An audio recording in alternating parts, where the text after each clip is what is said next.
There's a very big topic I want you to understand, and that's how spinal degeneration connects to your nervous system.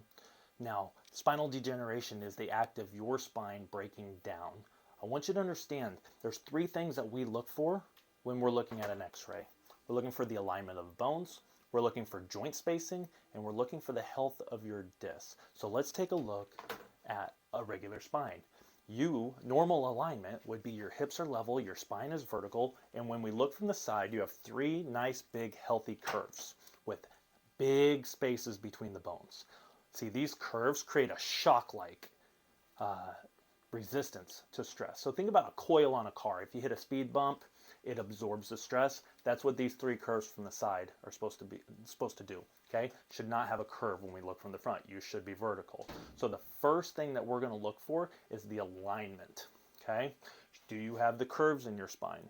When we look at the front side of your spine, is your spine vertical? Is your hips level? Okay, next, going back, we're going to look at joint spacing.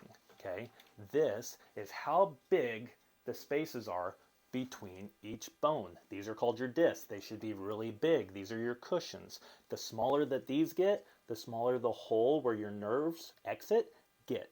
So if those are smaller, you have permanent damage closing down on your nerve root. If that nerve goes across your shoulders, down into your hands, you might get aches, pains, numbness, tingling. If it goes to a vital organ, it might not work the way that it should.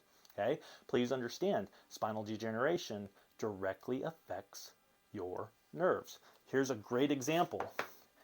As bones start to degenerate, look at the difference between this nice, big, healthy disc space and this closed down disc space, and how that can affect the disc, where the inside, kind of like a jelly, starts to implode back into the nerve root where it exits out to all your vital organs and muscles. It's going to cause a lot of issues. Okay? Now, what would cause that disc to get smaller? It's a great question. Glad you asked. If bones that shift out of alignment stop moving, they don't move. We call those subluxations, especially when they compress down on those nerves. But when they shift out of alignment and they stop moving, the disc will stop getting nutrition. The disc, and you can Google this if you want to, imbibition with an I. Imbibition is the act of the bones moving and flushing nutrition into the disc. If the bone's stuck, the disc doesn't get nutrition. If the disc doesn't get nutrition, the same thing happens to it that happens to anything that doesn't get nutrition. It breaks down faster than it should. Okay? If you don't brush your teeth are going to rot. You don't get adjusted, your bones are going to get stuck, your spine's going to rot. Okay? So that brings us to the third thing, going back. Disc health. We're going to be looking right along through here for any extra calcification of the end plates of the disc, or on the front side, you have some ligaments on the front side of the disc that can calcify, and we call those bone spurs. Okay, what that looks like if we were to cut somebody open with bone spurs, going back to looking at a nice healthy joint, would look more like this. Okay, where there's extra calcium being laid down, the space between the bones is smaller, and it's just starting to get eaten up. Okay, this takes time. Okay, we're talking just to see a change in your structure, whether there be a curve in your spine or a shift in your pelvis, that doesn't happen overnight.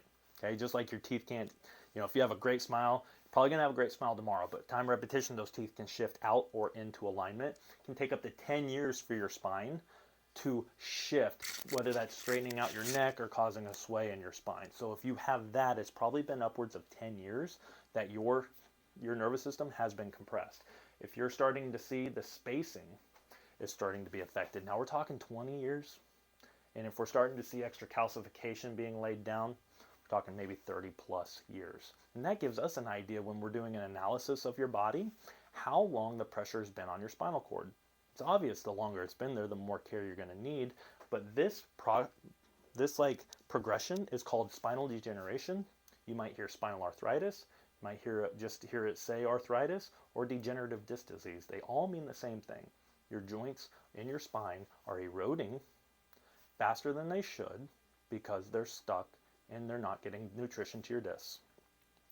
That takes time and repetition to stop, and this is permanent damage. I can't reverse it, but I can slow it down.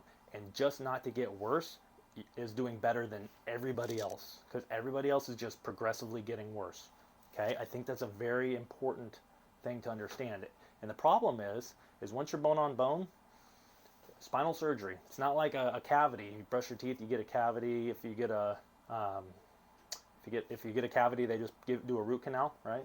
And they put a cap on it. You can't do that with your spine. They put bars in you and they fuse you together, and that causes a myriad of other issues. So please understand, this is what this looks like on an X-ray. You should have a nice, big, healthy curve in your spine.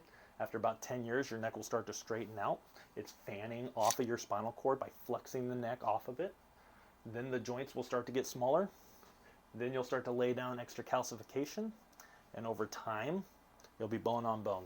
The majority of people that we see are right here in phase 2.